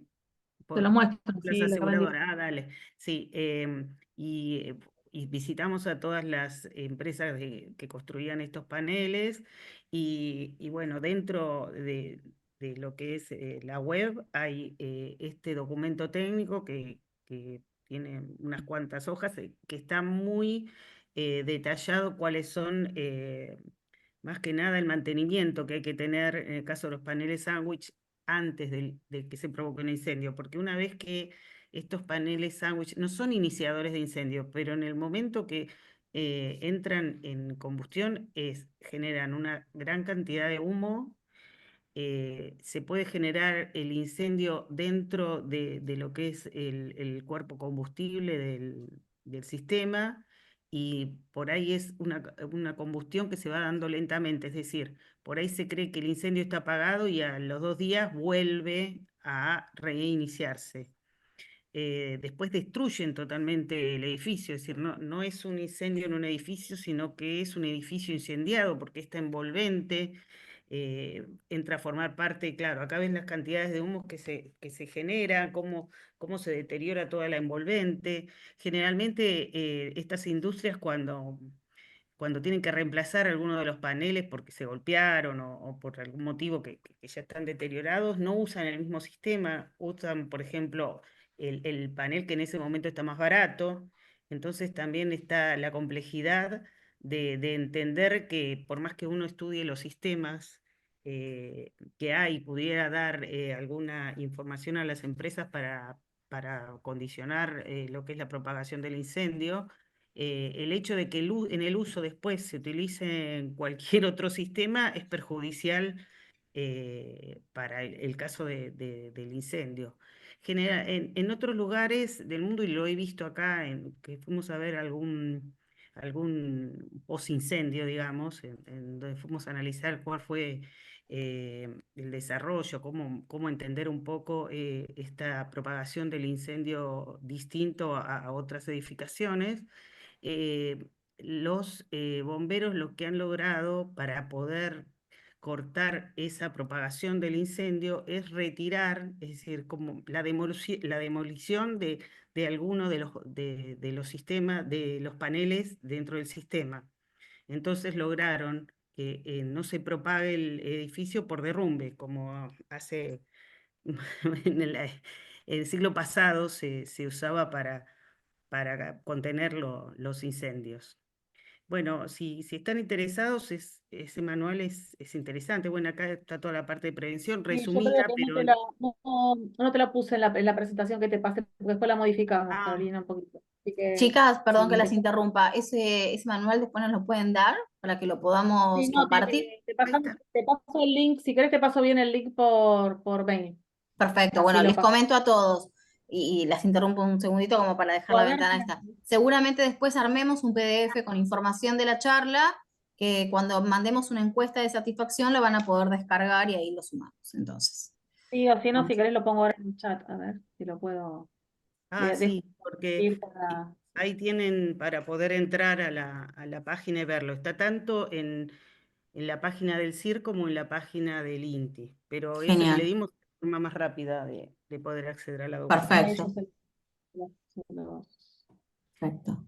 Y después el otro tema, que realmente nosotras dos no somos las especialistas, sino tenemos a compañeros ingenieros eléctricos, y es el tema les voy contando mientras que Eugenia trata Sí, no, ya lo encontré. de ponerlo. Es el tema que creo que ustedes también lo deben haber visto en algún momento, es como la extinción de todo lo que es paneles solares. El tema, nada más que lo único que podemos decir, que tengan muy en cuenta que es muy difícil desenergizar los paneles solares, que Mm, muchas veces por más que se corte el sistema que uno dice que sería el que lleva la energía a la vivienda o al edificio, igual quedan energizados los paneles. Entonces ahí hay una serie de nada más que de precauciones o de ayuda a memoria para ustedes, que es lo que se tiene que tener en cuenta en el caso de extinción de ese tipo de paneles solares. Ahí se lo subí. gracias, sí, Y ahí eso lo lo vimos. tienen en la documentación. Bueno, tienen en el chat, entonces ahí Euge puso el link para que puedan acceder a ese manual que seguramente tiene información súper interesante. Bueno, impecable la charla de hoy, un montón de información. Quiero que sepan todos que seguramente vamos a armar, Estefanía está ahí en un link en el chat. Vamos a armar igual, seguramente, un PDF que vamos a compartir con todas las personas que estuvieron presentes en esta charla y en la anterior, así que seguramente les va a llegar un mail con una encuesta de satisfacción y ahí van a poder descargar esa información, más los links de las otras charlas y demás. ¿Alguien quiere hacer alguna pregunta? Acá, bueno, en el chat están agradeciendo. Acá hay una que dice, mi pregunta era si la cortina de humo se acompañan con extractores de humo. Sí, sí, sí, se acompañan. En la primera parte, donde empezamos un poquito a hablar de las generalidades, los sistemas de extracción de humo pueden utilizarse solos o combinados. Es decir, se utilizan el acantonado para dirigir el humo hacia los lugares de extracción. Entonces se usan generalmente combinados. Es mucho mejor la estrategia de usarlas combinados que en forma independiente en el caso de las extracciones y los acantonados. Pero todo lleva mucho estudio en cuanto a la dinámica del incendio y a la generación de humo, porque ustedes saben que un poliuretano genera una pequeña porción de poliuretano genera una cantidad de humo de 3 veces el volumen del poliuretano que se está quemando. Tenemos que tener en cuenta que los volúmenes de extracción de humo son enormes. ¿O algo más tenés, Euge, para comentar con respecto? No, no, no, Ahí perfecto. tienen el caso, había un slide en donde se veía donde estaba el incendio, las cortinas y las extracciones según el uso. Había, después si les pasás la información, pueden verlo un poquito más detallado. Estefanía, si querés podés desmutearte y hacer la pregunta o si querés hacer alguna, ampliar o interactuar, pueden. Así que más allá de escribirlo, somos poquitos, podemos hacerlo, así que si tienen más dudas o quieren comentar algo o transmitir alguna experiencia, pueden hacerlo. Yo les voy a comentar algo. Yo fui al INTI y además de ser todos súper profesionales, son muy amables, nos mostraron cada parte del INTI, cada edificio, presencié, conocí el horno, eh, creo, es el único en el país, Sí, es el único en el el único. país. Con lo cual, si están acá en Buenos Aires y quieren visitar las instalaciones, podemos hacerlo, podemos concretarlo, así que no se pierdan, pueden visitar las redes sociales, la página del INTI, interiorizarse. Muchos de ustedes son profesionales o trabajan para la industria o tienen sus empresas y pueden acceder a solicitar asesoría. Bueno, ustedes pueden contar eso, chicas, si quieren. Son profesionales argentinos, así que nada, están al alcance de todos nosotros. Obviamente pueden acceder a las páginas e interiorizarse de qué manera. Si ustedes quieren contar, las chicas lo pueden contar, que van a poder hablar mejor de eso que nosotros. Pero bueno, todo lo que hay ahí en el INTI son varios edificios donde se hacen un montón de investigaciones, estudios. Yo lo vivencié, no vi nada igual y quedé encantada. Y ustedes, yo creo que ahí como que van a estar en su salsa, porque hemos ido con un bombero de San Martín de los Andes y también estaba como haciendo un montón de preguntas, eh, sobre todo cuando vimos el horno. No sé si alguien quiere hacer alguna pregunta más. Bueno, parece que no. Yo haría 300, pero porque soy re curiosa. Así que nada, chicas, les agradezco un montón. Muy claro todo, me dicen acá, Nicolás. Les agradecemos un montón de parte de Fundación Bomberos de Argentina, de todo el Sistema Nacional de Bomberos Voluntarios. Esta charla, como ustedes saben, va a estar subida a nuestro canal de YouTube. Y les agradecemos mucho por su tiempo. Esta presentación la hicieron especialmente para nosotros, así que desde ya les agradezco un montón a ambas. A ver, acá me acaban de hacer otra pregunta. ¿Hay autos eléctricos que tienen para inundar las baterías? Yo, la verdad que no estoy interiorizada en que haya ese tipo de respuestas. Vos, Euge, No. porque la verdad que en el mundo está todo en desarrollo la parte de extinción con respecto, que no sé en qué va a terminar, sinceramente, ¿no? Los autos eléctricos, porque eh, la verdad que es mucho, mucho lo que se juega, no solo en la parte de los incendios, sino el destino final de esas baterías.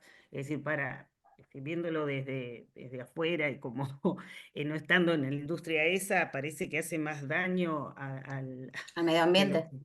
sí, sí, sí, Ujú. que lo que uno gana con eso, porque también lo que veíamos, tienen ahora acá en Argentina, contá lo que sabés con respecto a ese bus que se va a hacer dentro de la ciudad de Buenos Aires. Son más las contras que las pros. Mm. Se va Sí, a hacer vamos a ver con el tiempo, pero por ahora, por lo menos en lo que respecta al tiempo de viaje, ya no va mucho ganamos. más lento. Sí, por eso, hay como cosas que, bueno, que van asociadas a una cuestión ecológica o, qué sé yo, de medio ambiente. Sustentable, sí. Sí, sí, sí, desde hoy empezaron a funcionar, eso sabía. Por eso hoy estábamos hablando de ese tema justamente porque, este, por el tiempo bueno, yo vivo justo cerca del Parque Lezama, donde, digamos, de punta a punta, pero de una de las puntas del minibús. Y la verdad que si yo tengo que tomar un colectivo para ir al centro, a este debe ser el de la Boca, justamente. Claro, Juan Carlos Eh, desde la Boca, sí. Sí, sí, eh, sí. no, y justamente a veces uno empieza a evaluar eso, qué es lo que conviene, digamos, hay que ver todo, ¿no? El costo-beneficio y qué tan, pero bueno, son Yo cosas. creo que todos estos temas es como que se ponen de moda, temas que por ahí en las carreras los hemos visto, pero se van poniendo de moda distintas cosas. Y cuando ocurre esto, lo que se hace es una mirada sesgada del tema. Es decir, por eso tenemos que trabajar todos juntos, ustedes desde su lugar, nosotros desde los laboratorios, la industria, porque si nada más se mira una parte de los beneficios y no se ve todas las contras que hay por el otro lado, porque ocurre eso con todo, ¿no? Cuando vean el tema de los paneles sándwich, tiene tanto de poliuretano, tiene tantas bondades que uno dice, no, Ah, lo usamos sí o sí, pero realmente después cuando los ven en estos casos, uno se pone a pensar la inversión que está haciendo, ¿no? Claro. Entonces, para mí es un momento donde hay que trabajar en conjunto, ujú, todos. Tal cual, tal cual. Eh, Bueno, a nosotros nos pasó que cuando estábamos en el horno, yo lo nombro mucho a Juan y lo primero que preguntó fue esto, ¿no? Que cómo se comportan, porque a veces, bueno, ustedes bomberos, bomberas lo van a poder decir, ellos van a combatir un incendio sin saber, sin tener demasiada información de los materiales que hay ahí, ¿no? Más allá de la exposición, sino de la reacción. Así que bueno, es un desafío. Acá Juan Carlos dice, hace un tiempo los bomberos de París hicieron presentación por la rápida propagación en una terminal de buses. Y sí, ujú. yo calculo que, bueno, debe haber en todos lados, ¿no? Algún paper o gente que está empujando por tener más respuestas, ¿no? Y bueno, evidentemente todavía no las estaríamos encontrando. Pero bueno, Lo que hay que pasa que seguir. tampoco, que sería por parte por ahí de ustedes, que hacer estadísticas con respecto a los Las incendios en cuanto, incidentes. claro, a la materialidad de los elementos, tanto de cómo estaba construido, al material que tenía dentro, y entonces uno a través de estadísticas puede sacar bastantes conclusiones Ujú. o poder saber cómo atacar, ¿no? Claro. Bueno, nosotros quizás por los bomberos lo pueden mencionar, tenemos un sistema único de registro del país donde están todos Sí. los bomberos inscriptos, pero también registran los incidentes. Yo no sé el grado de detalle que tendrá eso, pero bueno, quizás no se pueda por ahí poner algún, si no se registra el detalle del incidente, por ahí sí se puede empezar a sumar esa información como para poder sacar una estadística, ¿no? Todo Ujú. lo medible, es lo que hablábamos antes con respecto al sondeo nacional, todo lo medible después puede ser una política, ¿no? De- pública, de lo que sea.